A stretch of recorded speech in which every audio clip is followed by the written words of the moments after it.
आज आपको बताने जा रहा हूँ कि 12th वाले जो बच्चे होते हैं, जो बोर्ड का एग्ज़ाम देने जाते हैं, वो क्या-क्या गलती करते हैं और उनको क्या-क्या गलती नहीं करनी है। तो मेरे साथ बने रहिए। सो टॉप 10 चीज़ें मैं आपको बताऊँगा कि क्या-क्या नहीं करना चाहिए और क्या-क्या करना चाहिए। तो सबसे पहले जो बच्चे गलती करते हैं हमेशा कि कभी-कभी अपने जैसे कि हम 12th क्लास में जाते हैं, 12th क्लास के जो बोर्ड के एग्ज़ाम होते हैं, उनको एक्साइटमेंट में आप अपना एडमिट कार्ड या फिर अपना पैन भूल जाते हो। वो सबसे पहले आपको रखना है। जब आप जाओ घर से बाहर निकलो तो अपना एडमिट कार्ड आपको बैग में एक बार चेक कर लेना है, ताकि आपको कोई प्रॉब्लम ना हो एग्ज़ाम सेंटर पे जाने के बाद। तो बहुत सारे ऐसे बच्चे होते हैं जिनका एडमिट कार्ड रह जाता है और फिर वो वहाँ पे जाके भूल जाते हैं, तो वो थोड़ा सा हेजिटेट करते हैं और थोड़ा परेशान हो जाते हैं और परेशान होने की वजह से उनका थोड़ा एग्ज़ाम थोड़ा अच्छा नहीं जाता है। तो ये गलती आप मत करना कभी भी कि आपका एडमिट कार्ड घर पे भूल जाए। तो ये गलती कभी मत करना। दूसरा ये है कि आपको एग्ज़ाम सेंटर पे हमेशा कम से कम 1 घंटे पहले पहुंचना है। 1 घंटे पहले क्यों पहुंचना है? क्योंकि जब भी आप 10 मिनट या फिर 5 मिनट पहले पहुंचते हो तो आप हेजिटेट रहते हो, आप रास्ते भर सोचते रहते हो कि कहीं मैं लेट ना हो जाऊं, कहीं मैं लेट ना हो जाऊं, है ना। तो उसमें चक्कर में होता है कि आप प्रेशर में आते हो, आपका थोड़ा माइंड चलना थोड़ा सा बंद हो जाता है। तो जो आप याद करके लेके आते हो, जो तैयारी की होती है आपने, वो थोड़ा सा स्लिप हो जाता है, तो आप प्रेशर में आ जाते हो। जो आपने याद किया है वो सारा दिमाग से भूल जाते हो। तो हमेशा आप 1 घंटे पहले पहुँचें अपने एग्ज़ाम सेंटर में, ताकि रास्ते में ट्रैफिक भी मिल सकता है ना, कुछ भी हो सकता है। तो आपको 1 घंटे पहले पहुँचना है और 1 घंटे पहले पहुँचने के बाद आपको वहाँ पे जैसे कि हम पढ़ने लग जाते हैं ना, तो जो भी आप पढ़ रहे हो तो वो आपको घर पे ही पढ़ना है। एग्ज़ाम सेंटर के बाद हमें पहुँच के कुछ बच्चे ऐसे होते हैं जैसे कि किताब लेके और वहाँ पे पढ़ने लग जाते हैं, बैठ के वहाँ पे पढ़ने लग जाते हैं। तो वो आपको गलती नहीं करनी है। उससे क्या होता है, जो आप वहाँ पे घर पे पढ़ के आए हो वो भी आप भूल जाते हो। तो आपको वहाँ पे कुछ नहीं करना है। आपको 1 घंटे पहले पहुँच के सिर्फ स्कूल के बारे में जानना है, स्कूल को देखना है, जो भी फ्रेंड्स आ रहे हैं आपके साथ उनसे बातें करनी है, हंसी मजाक करना है ना। तो ये सारी चीज़ें करनी है। तीसरी बात, जब आप स्कूल में एंट्री करते हो तो स्कूल में एंट्री करने के बाद जो बच्चे पहली बार बोर्ड का एग्ज़ाम देते हैं वो थोड़े से घबराए होते हैं, नर्वस होते हैं। तो उनको क्या करना है, हम स्कूल में थोड़े से घूमेंगे फिरेंगे, बच्चों से बात करेंगे, अपने दोस्तों से बात करेंगे, है ना। जैसे कि घूमने फिरने का मतलब ये नहीं कि आप चक्कर लगाने लग जाओ। आपका मतलब ये है कि जब भी आप स्कूल में एंट्री करो, जैसे कि हमें पानी पीने जाना है तो पानी के बहाने हम ऐसे ही 1-2 रूम में हम जैसे कि स्कूल के चक्कर लगा लेते हैं ना। तो जैसे कि टॉयलेट के बहाने चले जाएँ या फिर अपना जो हमारा जो रूम नंबर होता है, एग्ज़ाम जो रूम नंबर होता है उसके बहाने अपने फ्रेंड्स के जो रूम नंबर होते हैं उनको देखने लग जाओ आप, ठीक है। तो इस तरीके से क्या होगा, जो आपका डर है वो आपका खुल जाएगा और आप प्रेशर में नहीं आओगे। बहुत सारे ऐसे मैंने अपनी लाइफ में बच्चे देखे हैं जो पहली बार बोर्ड के एग्ज़ाम देने जाते हैं और वो बहुत नर्वस होते हैं, जो उनको आता है वो भूल जाते हैं। तो ऐसी गलती आप बिल्कुल भी मत करना कि आपको नर्वस नहीं होना है, ठीक है। ओके। जब आप स्कूल में चले जाते हो और जब आपका रूम नंबर मिल जाता है आपको, तो जब एग्ज़ामिनर होते हैं वहाँ पे, तो जब आप एंट्री करते हो तो जो टीचर्स होते हैं उनको हाय, गुड मॉर्निंग और हाउ आर यू पूछना है, क्योंकि एक रिस्पेक्ट होती है टीचर की, तो रिस्पेक्ट के साथ आपको बैठना है। उससे अगर आप बात करोगे जो टीचर होते हैं वहाँ पे, तो आपकी जो हेजिटेशन है, जो थोड़ा सा डर है, वो थोड़ा खुल जाएगा।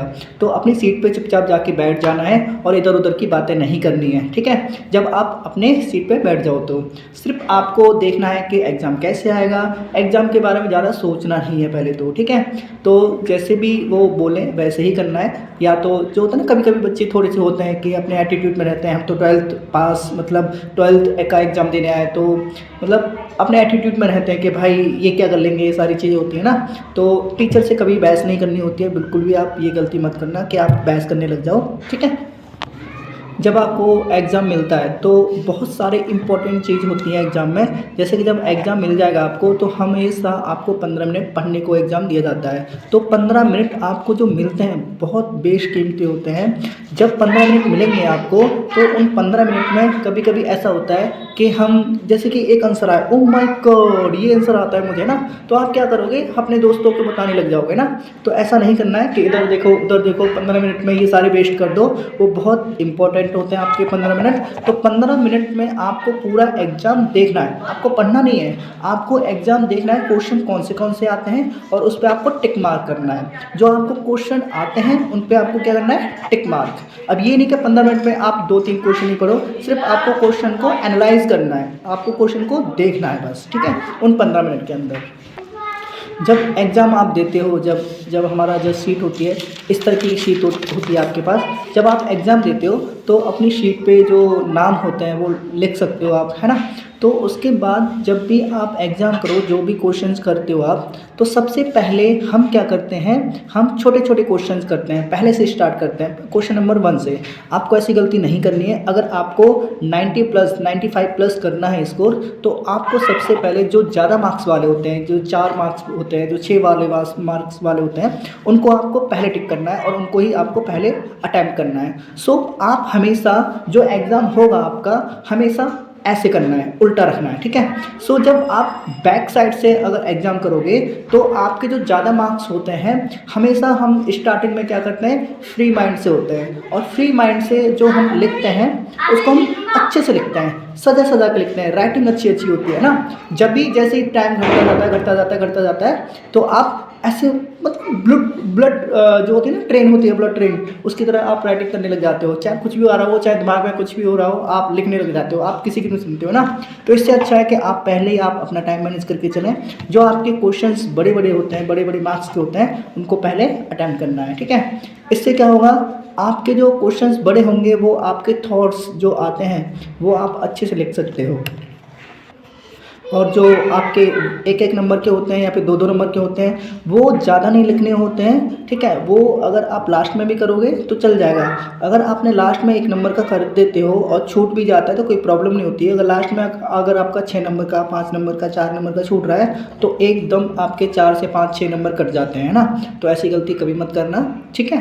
तो कभी भी, अब लास्ट जो मैं इंपॉर्टेंट चीज़ बताने वाला हूँ, बहुत ही इंपॉर्टेंट है। जैसे कि अगर आपका एग्ज़ाम हो जाता है 10 मिनट पहले, 5 मिनट पहले, तो आपको एक बार नहीं, कम से कम 2 से 3 बार अपने एग्ज़ाम को चेक करना है, ठीक है, कि मेरा कोई क्वेश्चन छूटा तो नहीं है, मेरा क्वेश्चन कोई प्रॉब्लम तो नहीं है ना। तो इस तरीके से आपको पहले एग्ज़ाम देख लेना है, फिर आपको एग्जामिनर को देना है एग्ज़ाम, ठीक है। जो लास्ट मैं चीज़ बताने वाला हूँ आपको, वो बहुत सबसे ज़्यादा इम्पोर्टेंट है। जैसे कि हम कोई भी एग्ज़ाम करते हैं, है ना, और उसमें क्वेश्चंस हम अटैम्प्ट करते हैं, तो कभी कभी बच्चे क्या होता है कि एक ही पेज पे ही हम 3-4 क्वेश्चंस करने लग जाते हैं। तो आपको ये नहीं करना है। अगर आपका एक आधी सीट से ज़्यादा आपकी सीट भर चुकी है, अगर क्वेश्चन ख़त्म हो गया वहाँ पे, तो आप क्या करोगे, अगला क्वेश्चन अगली सीट पे करो। यार आपका क्या जाता है ना, बोर्ड वालों की सीट आ रही है ना, तो आपके घर से पैसे नहीं जा रहे हैं या फिर आपके पैसे नहीं जा रहे हैं, आप जितनी सीट भरो कोई प्रॉब्लम नहीं है, भरते जाओ। लेकिन ऐसा नहीं कि आप एक सीट पे एक एग्ज़ाम दो, है ना। जैसे कि होता है ना उसमें, जैसे कि 120 वर्ड में आपको लिखना है, तो आपको महान नहीं बनना है ना, या फिर ज़्यादा आपको मार्क्स मिल जाएंगे, ऐसा नहीं होता है कभी भी। आप एग्जामिनर को, आपको अगर 120 है तो आप 110 लिख सकते हो, 130 लिख सकते हो, इतना लिख सकते हो। ये नहीं कि आपने 50 लिख दिए या फिर आपने 250-300 लिख दिए, उससे कोई काम चलने वाला नहीं है, ठीक है। तो आप मीडियम लिखो, 110 से 20 इस तरीके से लिखो, तो आपको ज़्यादा महान बनने की ज़रूरत नहीं है, उससे ज़्यादा नंबर नहीं मिलेंगे आपके।